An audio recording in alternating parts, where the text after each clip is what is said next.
Punta na tayo sa site. Ayan. Ito yung Padato, Treasure Hunter, Bansay. Tara, samahan nyo kami sa Dagupan. Let's go up. Kung bago pa lang sa YouTube channel ko, mag-subscribe ka na dyan para ma-update mo lahat na area na pupuntahan ko. Thank you for watching. Ayan mga buddies, dito na tayo sa kubo ng Team Dagupan. Yan, karating na natin buddies. Tara, check-upin natin yung kanilang site ulit. Dito na tayo. Ayan.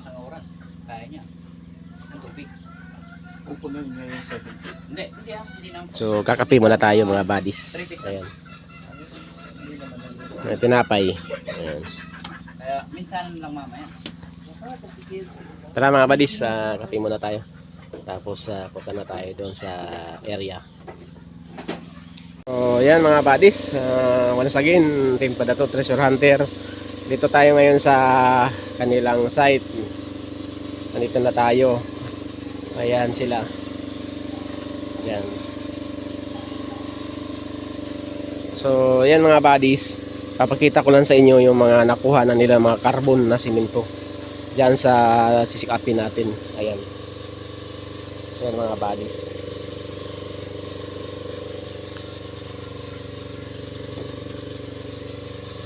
So, kulay itim na yan mga buddies. Carbon ang tawag dyan na simento. Kulay itim.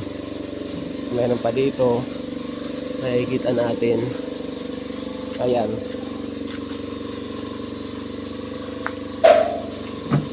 Ito, simento. Sana yung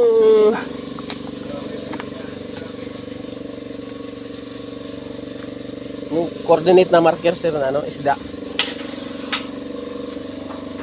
Oo, yung isda. Sana? Sa bahay. Ha? Kalimutan. Doon. Sa bahay. So yung mga buddies, nakuha sila din yung coordinate ng isda na marker kasi dito. Yan yung isda. Yung makikita nyo yan. No? So mayroon nakuha yan sa baba na coordinate siya. Ayan. Mayroon ditong mata. Ayan, yung mata niya.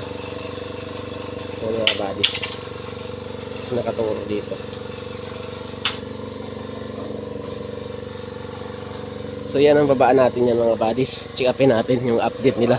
Kasi puro carbon na nakuha na simento na carbon na nasa ano na ay mga ano na yan alkitran na itim na simento na matigas. So yan na yung kasalukuyan na binabakbak natin ngayon. So tara mga buddies, baba tayo. So mamaya kasi pag apps ang gagamitin ko ito, hindi ko na makuhanan ng video kasi andito sa cellphone ko yung apps nito na kinukuhanan ko yan.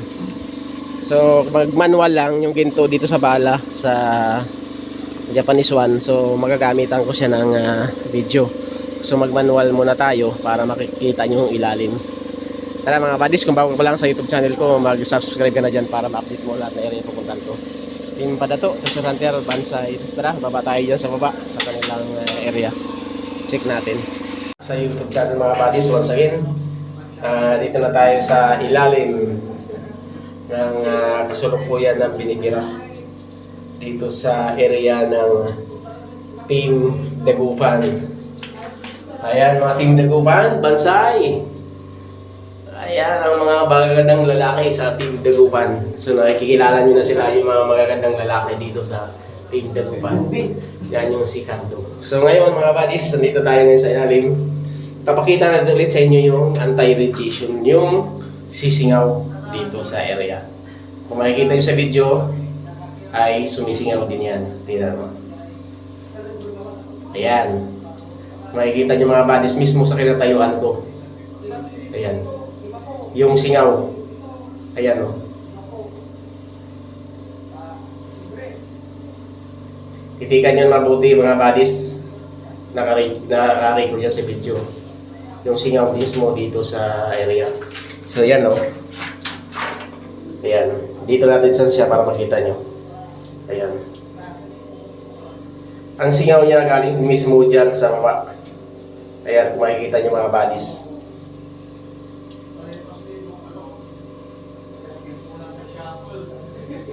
So napakainit ng singaw mga buddies. Ito natanggal na yung anti-radiation. So, yan yung simento sa taas. Kung makikita natin yung alignment niya na itong tayo natin ay butas na siniminto nila. Yan. Yan. Kung makikita nyo butas ito ang tinatayuan natin na siniminto. Ayan yung siminto sa ibabaw, yung unang layer nila, 3 layer. Ito pang-4. Ang pinakamaganda, ito ang pang-5 sa baba na binibira nila ay carbonized na ito na siminto. So meaning, malapit na tayo sa target. Kung makikita nyo, ang singaw ng target. Ayan. Tingnan nyo maigi sa video mga buddies. Makikita natin sa camera yan yung singaw. Mismo dito sa area na ito. Sa Taiwan natin. So ito mga buddies ay carbonized na ito. Itong tinutungtungan natin. Kulay itim na yan mga buddies. Siminto na matigas. Kaya pag sinabing may item na ay hindi basta-basta matira ng hammer. Talagang susuko yung hammer, kikislap siya. Diyan natin makikita. So ito, ikumpara natin sa taas. Ang simento niya, ayan yung simento, ang kulay ng simento. Puti siya, ayan. Yung simento doon yan, simento yan. So pag inano mo sa baba, ilang layer yan. Kung makikita nyo yung layer dito nga buddies na. Pakita ko sa iyo yan. Oh. So by layer yung ginawa nila dito. Yan ang tinatawag na good color secrecy. By layer, maraming ibig sabihin ng secrecy, hindi lang iisa mga buddies. Ayan, ito ay carbonized na yan. Itim na yan mga buddies. Yan, yung tinutungtungan ko. Kung makikita nyo dyan, ang singaw ng target. Ayan o, sa video. Galing mismo sa ilalim. So mga buddies ito, kung ikumpas natin, ay nakasilter dito ng wood pipe. Alam niyo kung nasaan ang water element, ayan. Yung suporta niya ng tubig dito sa deposit para laging siyang may tubig. Ayan mga buddies. Ayan ang tinatawag na code 1. Kung nasaan ang water element. Ayan, kaya siya may suportang tubig dito mismo sa target. Ayan. Kaya niya nilalagyan ng tubig para yung item hindi malusaw. Kailangan medyo basa yung carbonize niya dito sa ilalim na ito. So ang detection natin mga buddies, kahit anong gamit ang gamitin natin, ay diretso pa rin sa ilalim. So wala dito sa paligid, kung makikita nyo itong hukay na ito, ayan, buong butas ito na tinabunan na simento. Yan papunta rito, kung makikita nyo yung alignment niyan. Ayan. So nasa gitna tayo ng butas nila na ginawa. Ayan. Ito pababa. Ayan. So pagdating sa pagkailalim ay carbonized na yung simento. May halo na sa carbon na matigas. Kaya pag binira ito ng hammer, yung hammer dito sumusuko na, talagang kumikislap.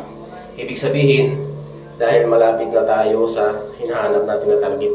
So what's up mga buddies, kung bago ka pa lang sa YouTube channel ko, mag-subscribe ka na dyan para ma-update mo lahat na area na pinupuntahan ko. So tingnan nyo mabuti yung video mga buddies, ay tuloy-tuloy yung pag-angat ng singaw.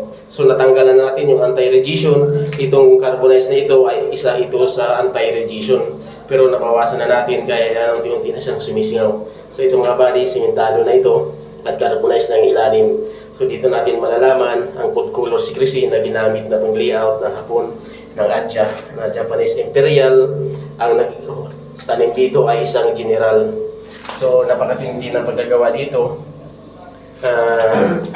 Napakahirap. So titingnan natin mga buddies, check natin ang verify natin sa gamit.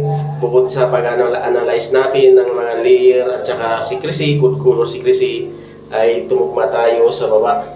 So pag like ko nga sinasabi mga buddies, bago kayo mag-detect, basahin nyo muna yung area at check upin nyo, i-compass nyo kung naka-coordinate siya lahat ng mga nakalagay dito. Lalo sa mga HTM na nakukuha, kung ano man ang mga bagay na nakuha nyo dito, dapat dito sa field sa baba. So ito yung tinatawag na heated trail marker, HTM. Mga buddies, check na natin ang gamit. Unahin natin muna yung Japanese one. Ayan, dyan, iikot yan sa baba. So wala siyang detection dyan sa paligid, hindi na siya kaliwa kundi diretso lang tayo. Kasi nga, yung nakuha dito na isda ay number 4 siya. So ibig sabihin, underneath, mayroon din siyang kanchi na underneath doon nalagay. So ngayon mga buddies, check na natin.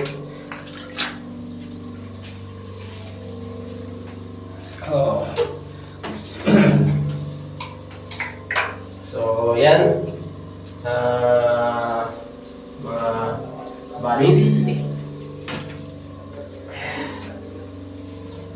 So, unahin natin ang Japanese one. Kasi yung Japanese one, mga bodies, ito yung manual. Pag ginamita ko na ng hindi manual, hindi na ako nagbibideo mga bodies kasi yung apps na ginagamit ko sa hindi manual ay nasa cellphone ko na ginagamit sa video. So ito, manual ito, binabalahan natin ng gold. So mayroon siyang gold. So ito yung Japanese one natin mga bodies. So, tulad na sinabi ko, ang ikot niyan dito sa baba, ito ay carbonized na, yung pangatong layer ito. So, yan, pinakita ko nga sa inyo yung hubog ng butas dito sa area na ito. Yung target natin ay nandito na sa pinatayuan natin. So, mga ilang gamebot na lang mga bodies, matatanaw na natin yan. Mahahawakan na natin. So, tiisan lang natin yung sobrang tigas talaga. Talaga ang deposito. Hindi yan madaling makuha. So, pahirapan muna tayo. So ayan mga buddies, tulad na sinabi ko, ang detection niyan dito diretso pa rin sa baba kasi naka-under siya doon sa ayon sa HDM na nakita natin.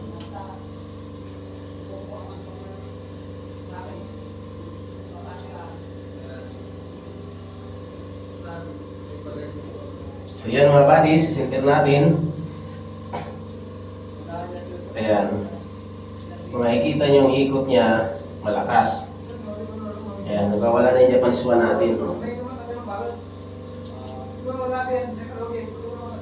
Ayan, mga buddies mo. Kaya pa natin sa tuhod, baka sabihin nyo ginagalaw ko yan. Ayan, tinuturo niya pababa. Dimension natin yan. Tinuturo niya pababa kasi nga wala doon sa gilid na tinuturo natin. Ayan, dito sa center niya talaga tinuturo. Ayan. Kahit itutok natin yan dyan, tinuturo niya pababa. Yan.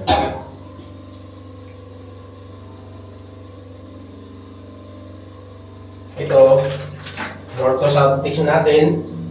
Yan. Kung mayroon yan doon sa harapan natin ay iikot na sana yan. Pero hindi siya umikot. Tinuturo niya sa centering sa baba. So, ibig sabihin, nandito sa kinatayuan natin. Ayan.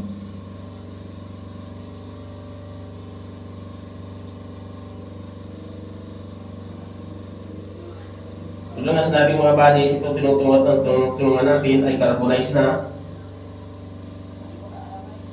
Ay alkintra ng halo na ito.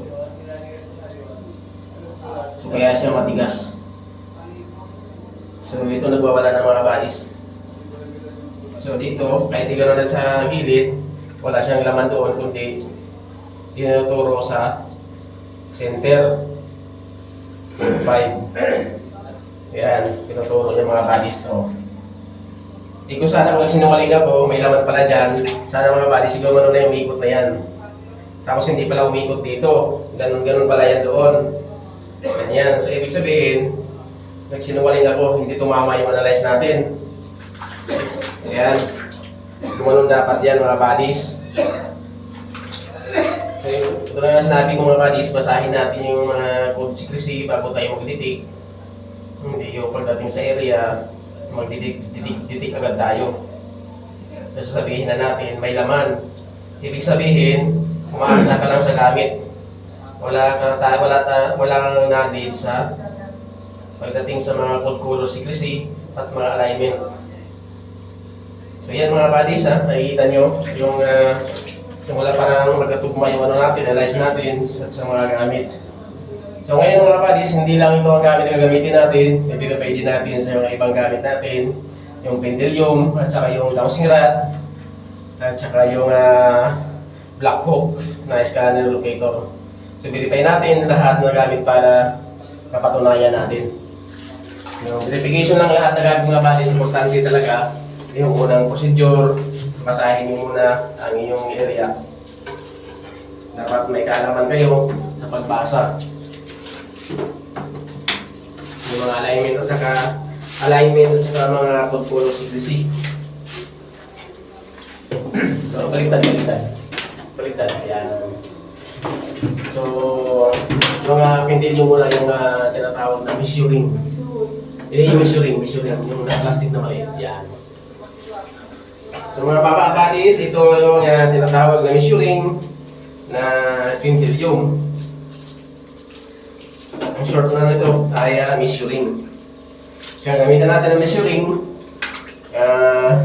Sabi ko nga, kung hindi magkaparehas yung natin ay naglulukuhan lang tayo.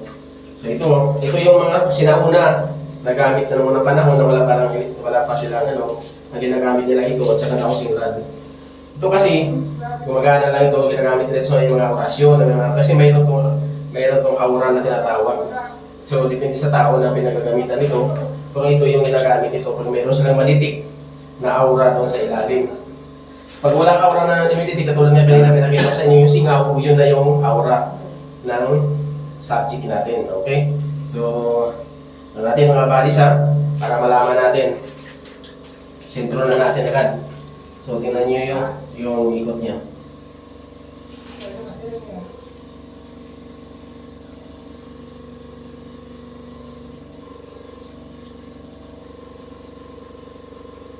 So, ayan mga buddies malakas ang kanyang ikot ng measuring na tawag na pendulum sa Tagalog. Yan mga buddies, malaki yung kanyang ikot kasi nga malapit na sa target, kaya malaki na yung ikot ng 360 niya. Ayan.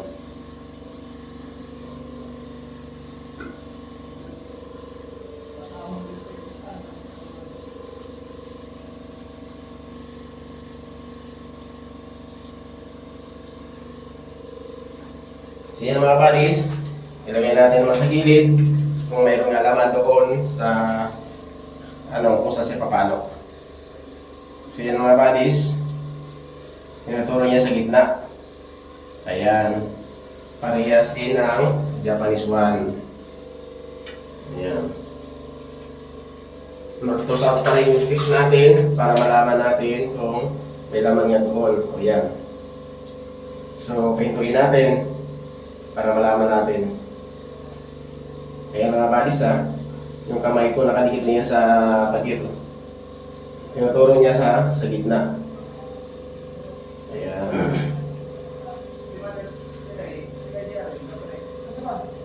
So, yan mga buddies.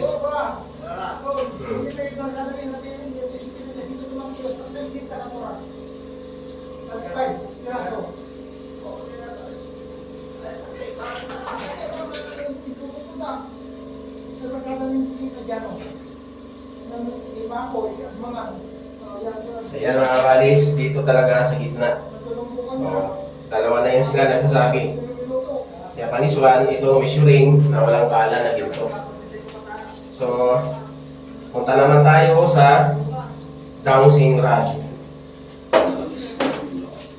Ayan. So, tingnan natin sa dowsing rod.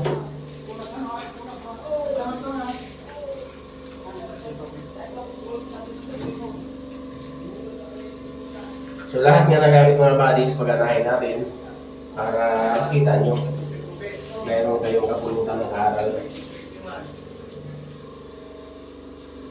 So, kung bago pa lang sa YouTube channel ko, mag-subscribe ka na dyan.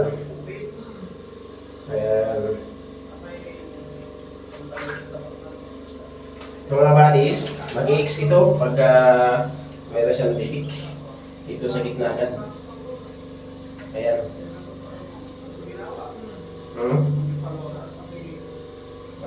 X na agad siya mga buddies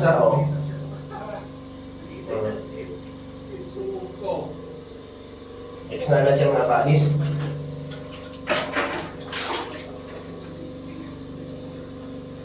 Sa gitna. Ayan.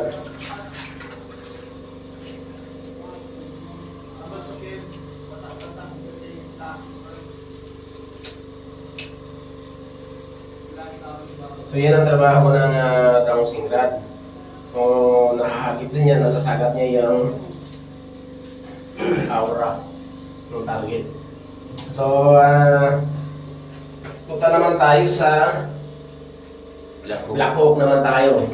Yung medyo pa-high-tech tayo, yung mayroong electronic. So mayroon siyang optional, mayroon siyang seating na gagamitin natin. Okay? So ito ay black hole.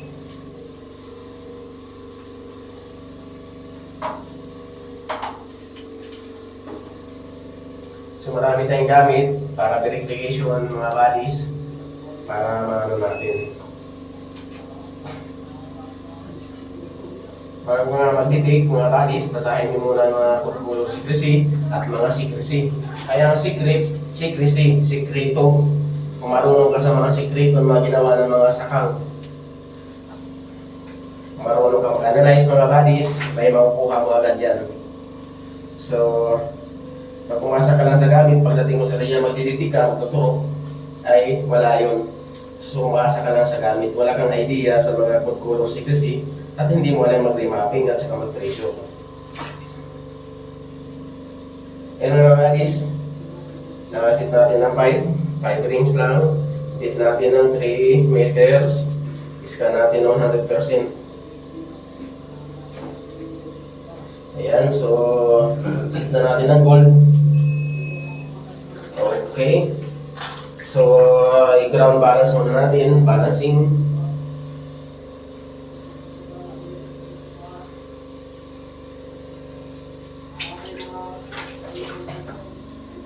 So yan mga bodies, makikita nyo, ang bilis niya maditik agad, mismong sentro. Ayan o.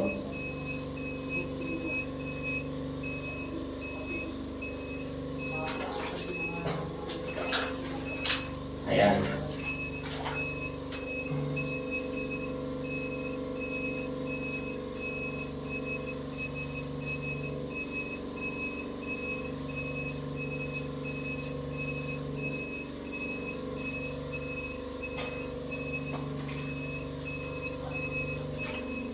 So yung mga bodies, pareha sila ng inanungan natin ng iba ng dowsing rod saka Japanese one. So parehas nga sila.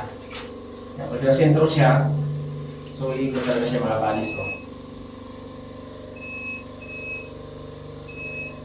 So ano naman natin ng diamond, kung mayroon siyang kasamang diamond mga bodies. Diamond, tinan natin.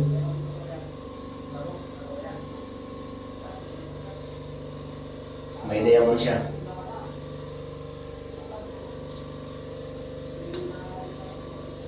So wala siyang diamond mga bodies.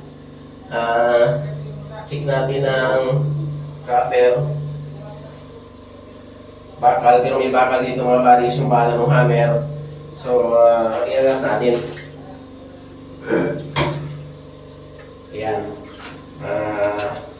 Ang natin mga bodies ha, kung nakaano siya ng bakal, mayroon siyang bakal dito.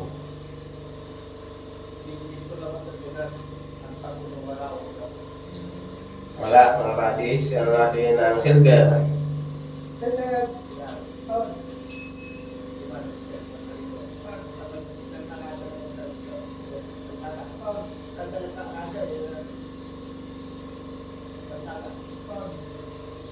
Mga bodies, gold lang.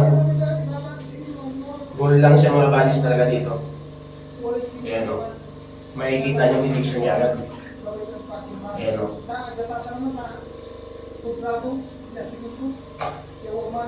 Wala siyang silver, walang diamond, walang copper na nakabalo kundi.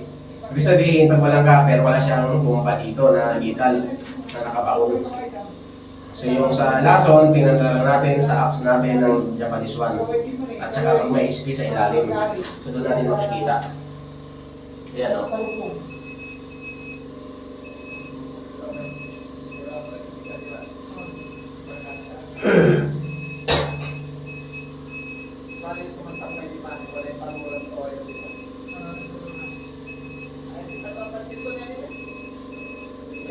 So yan mga bodies, yung gusto natin ng ating gamit na bukod sa ating pagpasa ng analyzing ng ating area, makikita na natin ang trabaho ng ating mga gamit, yung verify natin.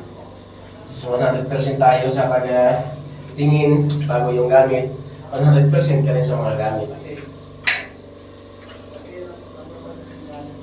101%. Oo, 101%. Mayroon ka ng pang-bulalo. Siyempre. Kaya madadali mo na to. So yan, so mga buddies, kung bago ka pala naman sa YouTube channel ko, mag-subscribe ka na dyan para ma-update mo lahat na area na pupuntahan ko.